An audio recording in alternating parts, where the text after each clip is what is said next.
welcome back, welcome back. It's been a couple months. Apologize for that. I've actually been very, very, very busy this whole year. I've been working on a lot of stuff, so I got a couple things accomplished that I'm gonna actually gonna go through, and a lot of stuff that I'm planning for the end of the year, really the month of December. So as I get closer to that, as plans are finalized, then I'm gonna share on the channel. But yeah, so just a lot of stuff that I'm working on, and yeah, I know I usually don't like to have such a gap or between my videos, but that's life when you're working on a lot of stuff, you're studying for a lot of stuff. You got to focus on uh, for things, the ones that are most demanding. So that's what I've been doing. That's why I've been away. But you know what? There's two. Well, there's a lot of content that's been on my mind, especially the one I'm going to talk about today.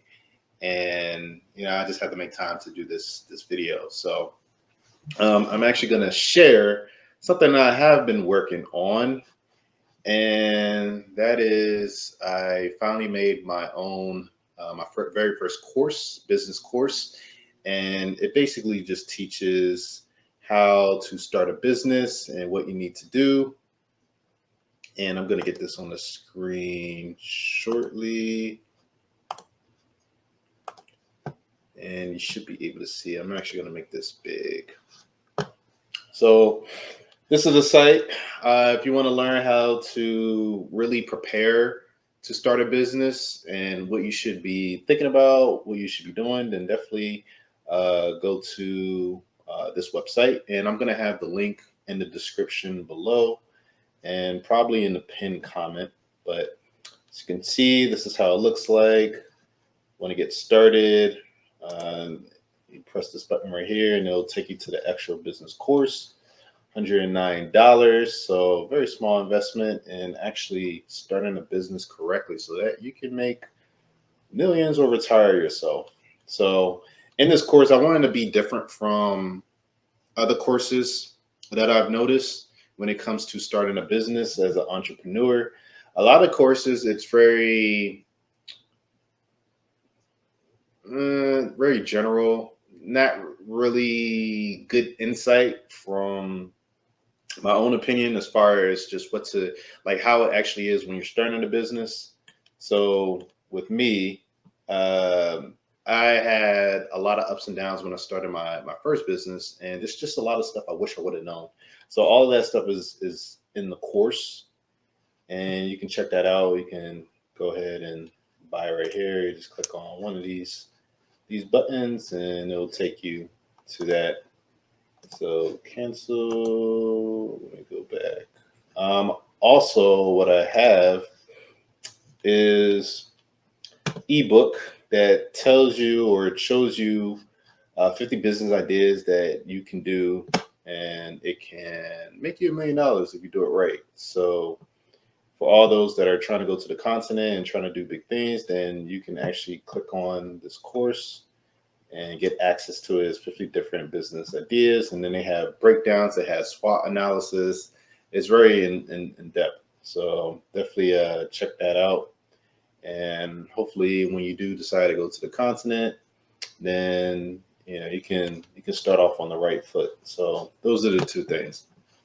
All right. So I'm actually going to get into the video that really stood out to me. So Judge Joe Brown, as many of you should probably know, he used to be a TV court judge, and he had his own show, and he's retired now from the TV show. But what he does is he goes on different platforms and he speaks about different topics, and he's very candid. He doesn't sugarcoat anything. He's very direct. And something I saw him do was talk about China in Africa and how they're dominating. And this is a topic that I talk about myself. Just amongst, whether I'm in the clubhouse room or amongst friends, I focus on what's going on in the world and who are the main players and how they are responding to just the different events going on in the world. I don't focus on I don't solely focus on what's going on in Nigeria or what's going on here in the States or West Africa only. I have to understand how the world is connected and who are the ones that are making power moves, because I want to be in a position where I can make my own power moves to uplift the West African community and that West African region specifically. So I'm going to go through this video. It's just different sections that I play, and I'm going to stop it and I'm going to make a little bit of commentary, but definitely take a listen. This is Dana. I should probably give a shout out to her channel, Fair Use, and the real Dana. So here's her information right here if you want to subscribe and look at her channel. But yeah, so she did this interview with Judge Joe Brown, and I'm just going to go ahead and play it, and I'm going to stop it at a certain point. So here we go. Question, why are African countries like Tanzania or Kenya and other African countries, why are they in debt? Why are they in debt so much when they have so much resources? And well, you can't do anything with the resources if you don't know how to get it out of the ground. You don't have the infrastructure you need to do something with it. Tanzania, for example, has tanzanite. Tanzanite is the rarest jewel or mineral going. That is the most expensive jewelry. There was only one tanzanite mine, and they blew the damn thing up about 30-some years ago, so you can't get it. But they can't get the thing back open due to internal interrupts. They have some political problems. Oppenheimer de Beers is trying to maintain a monopoly in most of these countries, and what happens is if you don't help them with their monopoly, then they will set your rivals up and they will stage something that the press will call tribalism. What Oppenheimer de Beers is about is they've got a crown monopoly from the Queen of England, and that means they have just about 99.99, can go down to the 9% of the world's diamonds in their vaults. And the only reason a diamond has much of any value at all is because of this monopoly they have. A $1 million diamond has a value of about $7,000 to $8,000, and most of that is generated by the skill it took to cut the thing and polish it. The rest of this is a hype put up by Oppenheimer de Beers. Diamonds are pure carbon. They have diamonds that are mile long in the mantle of the earth. They get blasted up in pieces by volcanoes. It is one of the most common elements on the planet, but it has high value because Oppenheimer de Beers decreased it. Tanzania is a place that has not recovered from its position of being exploited. They're trying to get into the 21st century. The Chinese are helping them out. The Chinese are not nice because they aren't just coming in and doing it for free. They're saying, you have to do things for us. This is a matter of give and take. Okay, so let me bring myself on here. So I'm glad he made that point. When I look at China and I look at everything that they do, so I had to take. Okay, so the obvious is, okay, China does a lot of shady practices to go into a lot of different nations, and they seem to just they're good at business. I mean, it's obvious. So when I see China coming into these places, I try not to have a knee-jerk reaction to them being there. And the point he made is, okay, look, China comes in, they're trying to make money. That's their job. I understand that as a business person, you're trying to find the best opportunity to make the most amount of money. China's not doing this for free. They're not a nice country. They're not doing this out of the good of their heart. They're trying to make a buck. What I see a lot is, I think subconsciously, let's just say I see a lot of Africans, I guess the global Black community we subconsciously see ourselves as victims.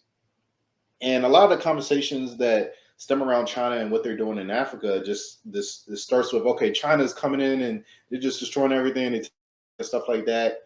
And why is China doing this? And of course, I've seen the videos of them treating the workers poorly, the natives poorly, and stuff like that. But also see the other side where they are doing good and they're actually bringing in some type of value. And what I have to say about that is, if China is doing something right where these companies are calling for them to come in and for them to build up infrastructure. If China wasn't doing anything positive, then there's no incentive for these African nations to actually call in the Chinese companies or whatever to do the work. China is really good at creating buildings, infrastructure, all that other stuff. I stopped complaining about them when I realized that, if all of this stuff is going on, we see all the videos. I'm sure the government agencies, these African governments, see what they're doing. Why do they keep picking them to come over? And then I realized, who else is doing it? Who else can give them what they want on that level? Who else is competitive? Now, I look from within, and I'm all about just accountability and being proactive. I look to see, okay, what African Black companies are on that level of technology, understanding technology, and building infrastructure on that level quickly, efficiently. I can't really think of any. Now, it's not to say there's no company out there. Obviously, that would be ignorant, but I don't see. I'm not aware of a Black, African, or whatever company going in and doing the infrastructural building. I don't see. I know about India. India is like second in the world in manufacturing. China, of course, they're doing their thing. I don't see anyone else. I don't hear about any other Black companies. So when they're doing what they need to do, it's just like that's what the free market is.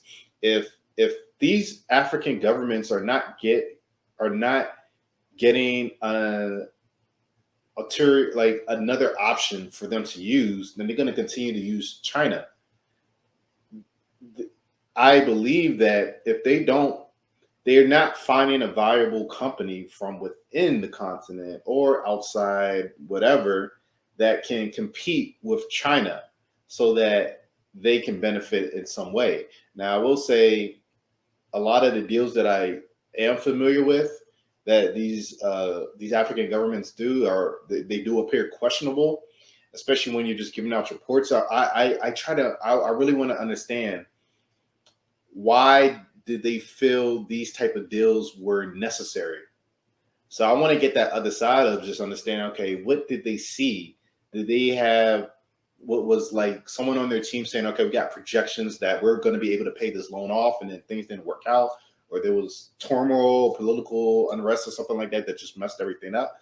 Like, I don't know. I really want to understand the other part of these slave contracts, or whatever you want to call them, why these African governments are doing it. So I try not to just jump on the bandwagon anymore of just saying, okay, China's in here. Why are they using them? No, they can't use them. It has to be all African. Well, is there a competent African company on that high level that can build the infrastructure needed in a reasonable amount of time?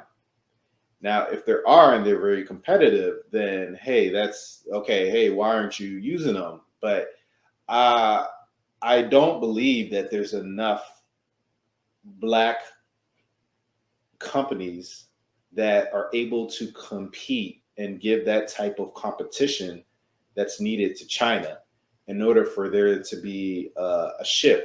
Now, one small thing I did hear about was in Ghana, how Ghanaian companies stopped using Chinese workers, and they started using their own workers and or Ghanaian workers to fulfill whatever contract or whatever. And they were saying it's much cheaper to use within and to hire expats and stuff like that. And that was cool. Like, that's what should be done.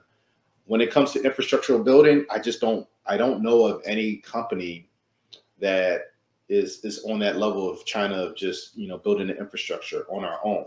So if you do, then definitely leave it in the chat so you can inform me. But I'm just not aware of it. So I'm gonna continue on. That's that one part. There's another part that I want to say. This one right here, and let's go.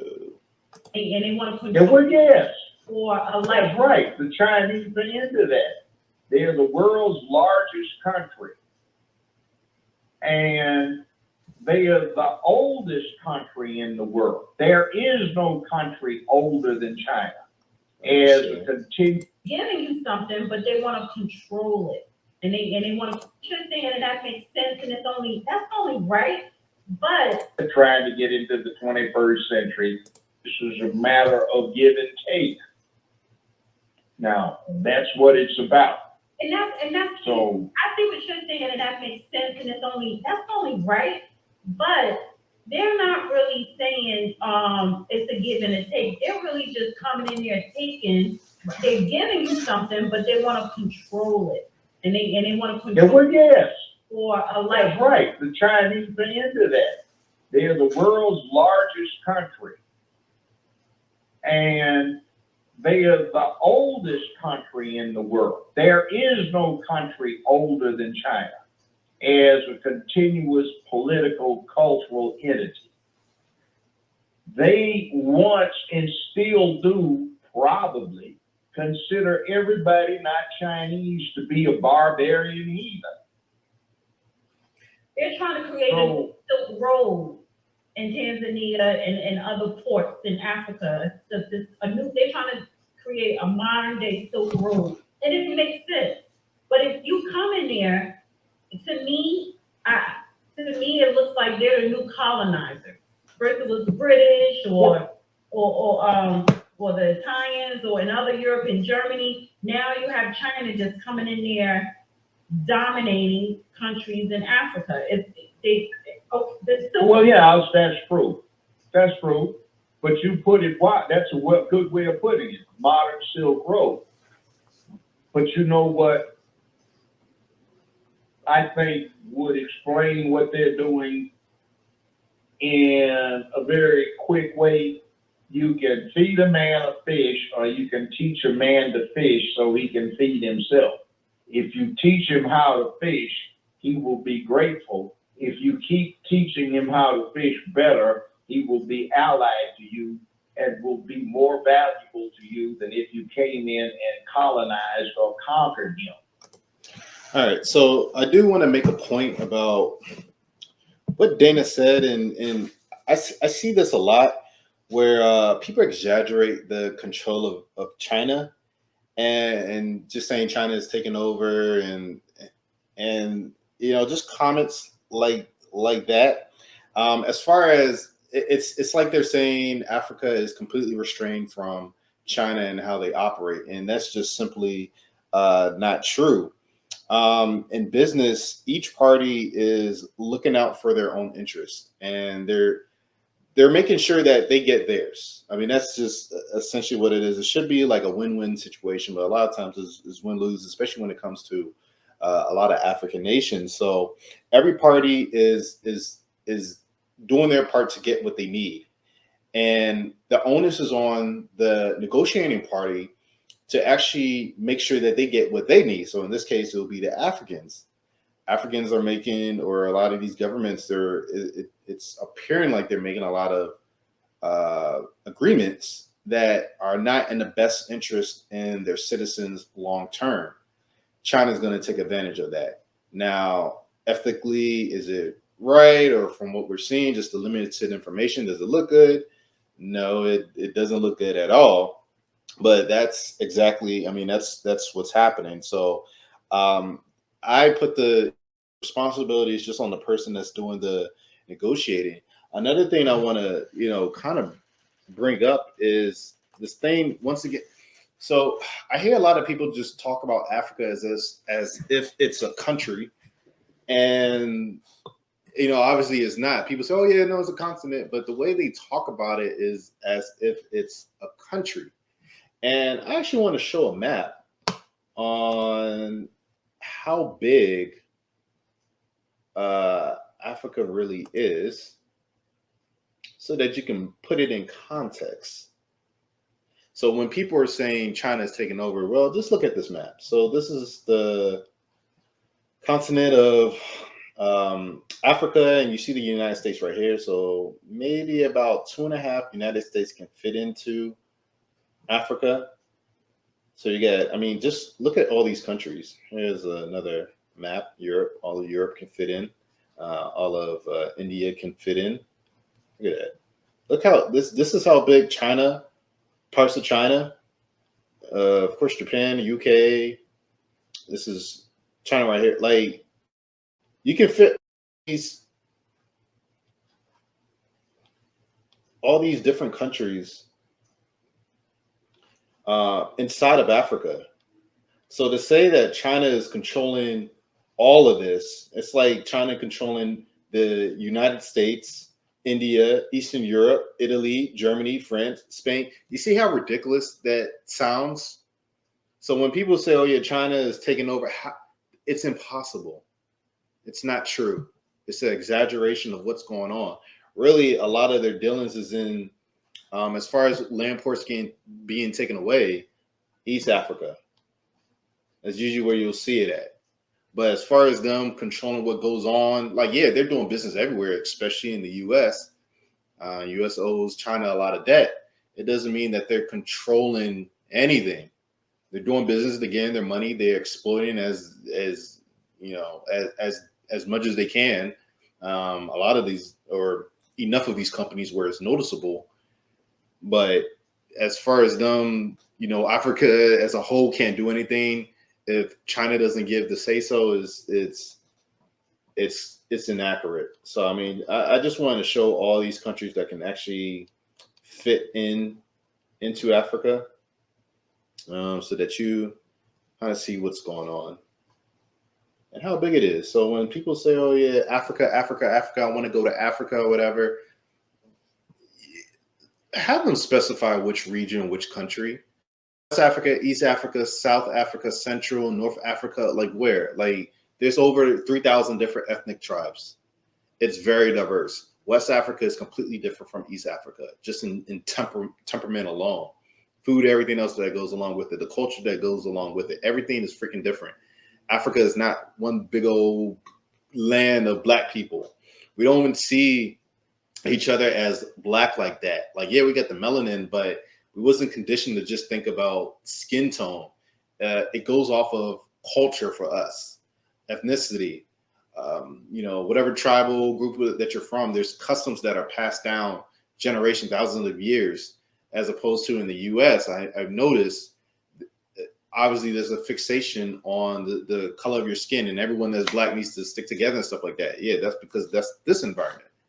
And that's how people grew up. Is everyone's just either black or white, and then you get Spanish or whatever and Asian, but really black or white.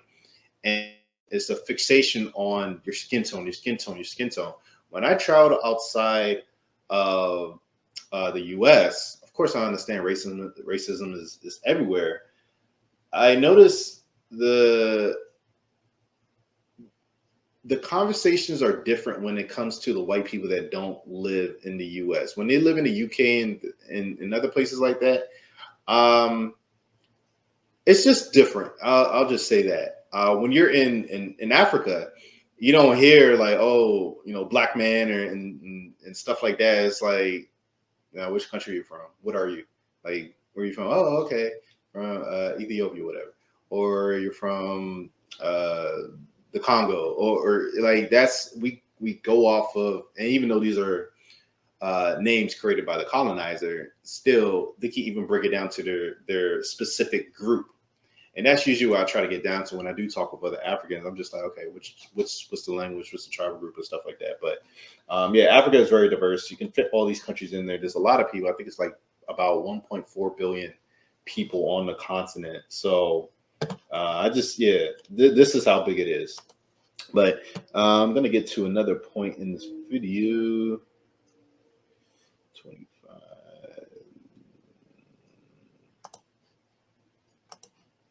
maybe we can skip some of the bloodier phases. See, in other words, China is an example to the African countries of how to get from point A, meaning exploited colonially, to point B, which is a superpower. They like that. We don't offer them that. What we say is, well, you know, this is the good old American way, and yeah, look at what we see of the good old American way when we see all of this dissent and all of the rest of it. And see, as a people, we don't get something.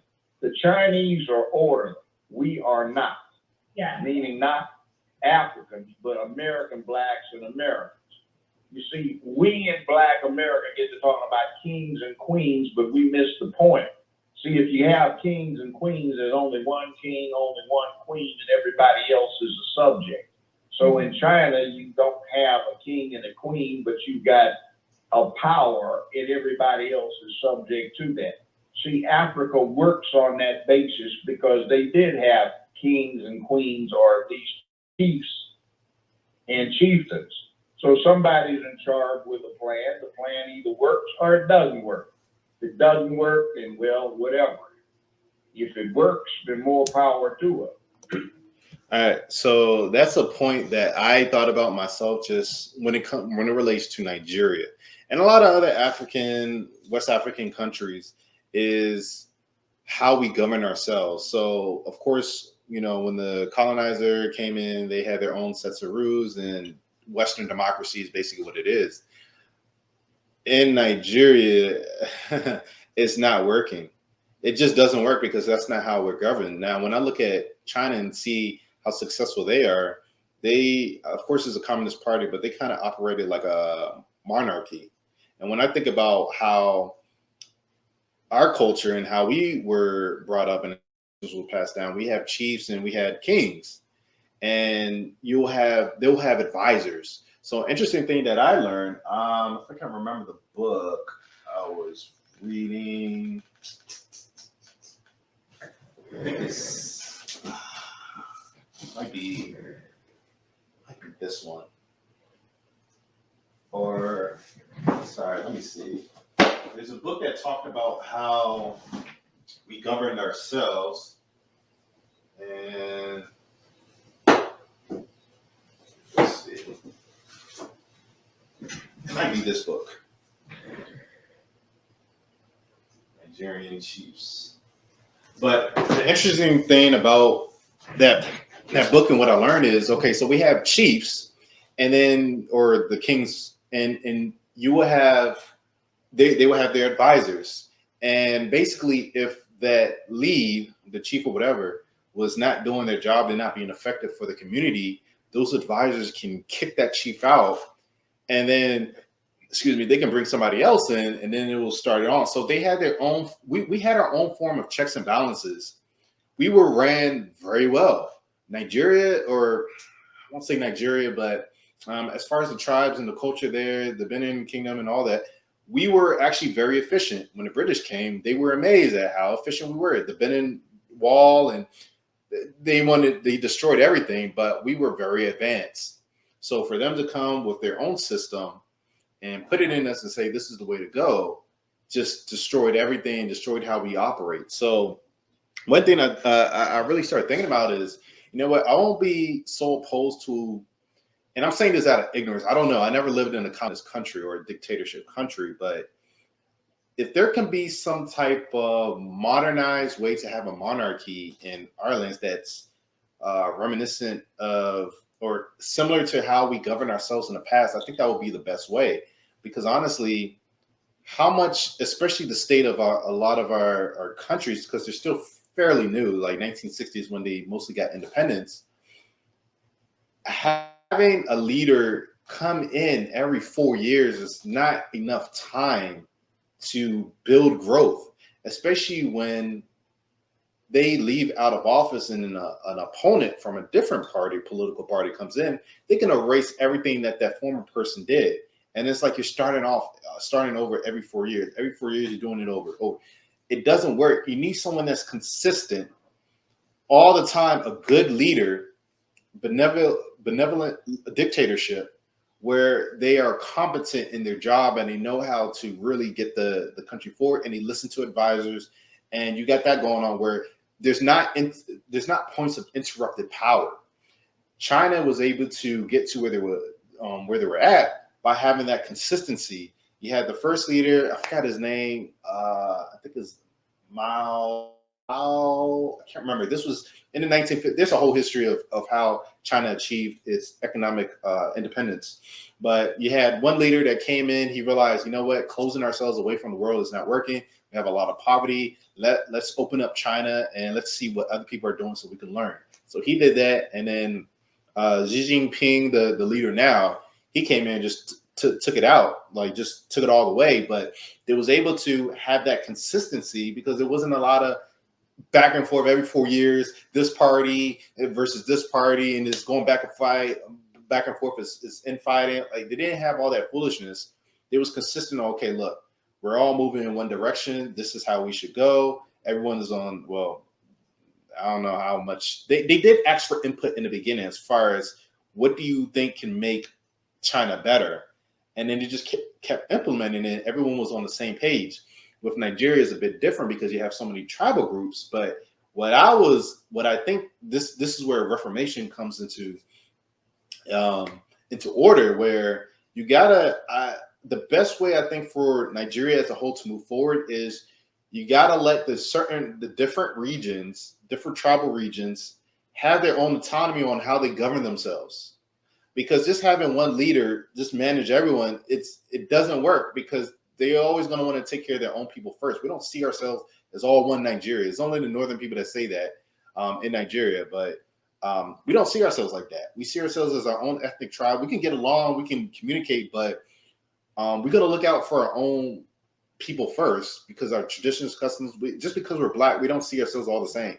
I think that's something that a lot of Americans or Black Americans don't really understand that.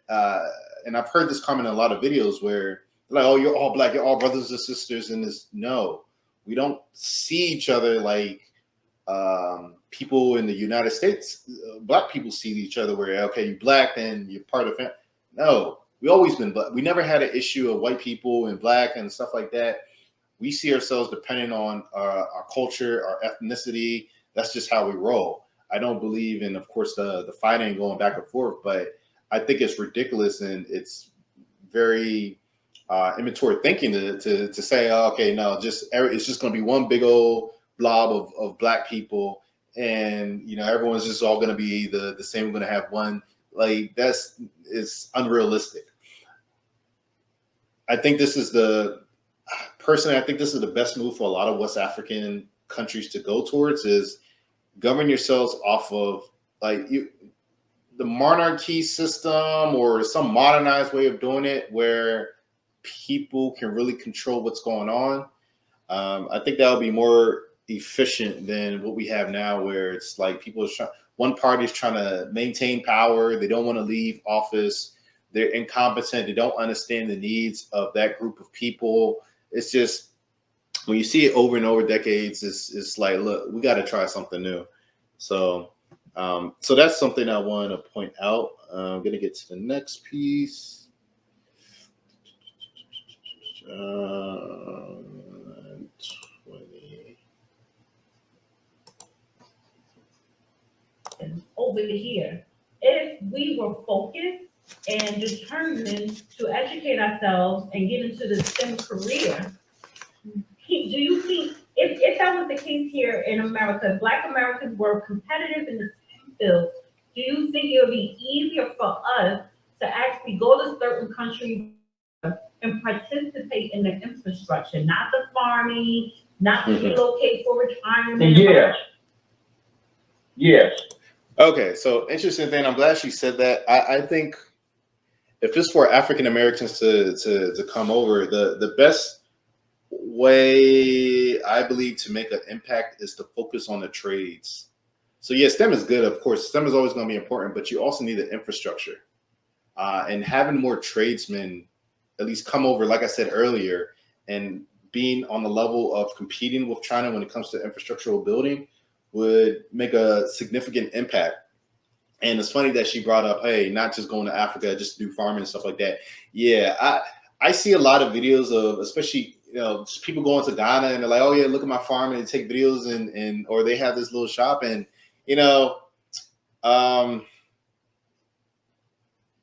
I don't want to rain on people's parade or make it seem like, okay, what they're doing is dumb. But when it comes to effectiveness and impact, that's not really impactful. Just having some small farm or some small business here, and you feel proud because you're on the continent.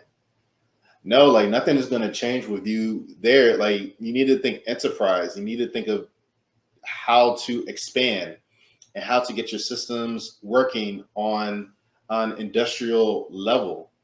That's why you should check out my business course that talks about how to just get started and how to plan for the future. So once again, that's going to be in the description. But it's just thinking like, okay, let me just have this one farm or whatever, and that's just what it's going to be, and that should be fine, and everything's going to be good.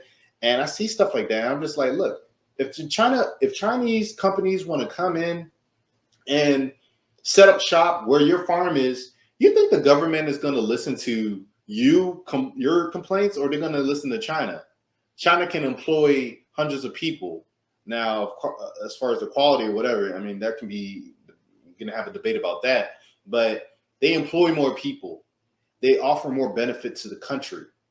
It makes more business sense for a country that needs a certain infrastructure built to give the reins to that company to come in and do what they need to do, versus just saying, okay, well, this is a black person or African here, and they have their farm, and let me not mess with that. Man, this country's going to be like, man, what is your farm doing for the people? Are you feeding thousands of people? No. Are you really making an impact on the economy? No. So this is why these companies, these foreign companies, just come in and do whatever they want to do. No one is compete. I don't want to say no one, but I don't think the competition, as for I don't believe there's enough competitors, African competitors, that are competing against these foreign companies. There's a lot of talk, there's a lot of complaining, there's a lot of whining, but when it comes down to it, if there was people actually competing on that level, I think it will be a different picture. A different outcome will come from this. But I doubt that there's people actually, West Africans or whatever, or black, that are really competing and really have that knowledge, expertise, and equipment to do what they need to do. So it's interesting that she actually brought that farming up, and just going over there to retire. And a lot of people just want to go there, retire, stay in the land. And I got my own opinions on that, but I'm not gonna share it. But yeah, it's cool that she shared that. And I'm gonna go to the last piece of this video that I want to bring up. There we go. Years, except Africa. Everybody in the world views Africa as second rate, backwards, filled with savages, out of human prehistory. Treated that way because Nigeria, Yeah, but see, they are very advanced in technology and very but nobody. Okay, so I don't know what Dana is talking about. Nigeria is not advanced in technology. When we leave, then yeah, I mean, we're very successful in degrees that about Nigerians, but as far as in our country, we can't even maintain 24-hour power. So she's really ignorant on what's going on in Nigeria. And of course, I want to say the best about Nigeria or just homeland or West African countries, but I'm just about being real. Like, the reality is, it's not doing good. It's crumbling. The infrastructure is crumbling, and once again, we need those tradesmen to be there to understand how to develop and how to improve the infrastructure to keep it going. Maintenance culture is freaking poor or non-existent in a lot of these African countries, especially in Nigeria, and it just continues the cycle over and over, just degrades more and more and more. A lot of the buildings in Nigeria were built by the colonial people, masters. A lot of the schools were built by the colonial masters and haven't been updated since that time. So we're talking about 1940. I remember when I was in Ibadan, and I went to the University of Ibadan, and my guide, she was telling me that these are the same buildings from when they first built it, and I was seeing the outside, I was seeing the teachers' quarters, and it was just disgusting. Like they didn't do any update. So this is why I say STEM is fine, but we need tradespeople. We need these companies to really come in and figure out a model where they can definitely get their money, and of course it works for the government, or figure out some way where they can thrive despite the landscape and all the risk and stuff like that. So yeah, Nigeria being technologically advanced is not true. No, that's not what it is. Just being real and honest, I'm not sugarcoating anything. Nigeria has a lot of problems, and obviously she's not aware, or she's not up to date on what's going on in Nigeria. But yeah, we're not advanced in shit. If we can't even maintain power, even clean water, we ain't doing. Sees them that way because they can't get their acts together. Like I said, my college roommate was a Yoruba. He's a nuclear physicist, and he graduated 50 years ago. They may have put him on a wall and shot him, knowing him, but if he hadn't, last I checked, about 17, 18 years ago, he was Deputy Chief Minister of Energy in Nigeria. Right. Yeah. Okay, so I'm just gonna end it there and stop sharing my screen. So yeah, that's just a video that I wanted to share, and just the points that Judge Joe Brown was making. I was surprised that he actually made talked about China and Africa. I didn't usually I catch some of her episodes, but this was really intriguing to me, and she said some points that I thought I should just come on and share with you all. So appreciate you watching this video. Once again, brand new business course. I would appreciate if y'all can support. All the links for that will be in the description. Also, the 50 ways of starting a business, or 50 business ideas that you can start in Africa to make millions. You're also going to see that link there as well. So once again, I appreciate any support you all have. If you have any questions about this video, or if you have anything to add, then you can definitely put it in the comment section below. I do want to make a video on what's happening in Guinea, and maybe sometime later on in the week I will drop that. But I think there's a lot that we can talk about and just unpack from that, and my own opinions about what's going on, if this is the right move, and how people are feeling about it.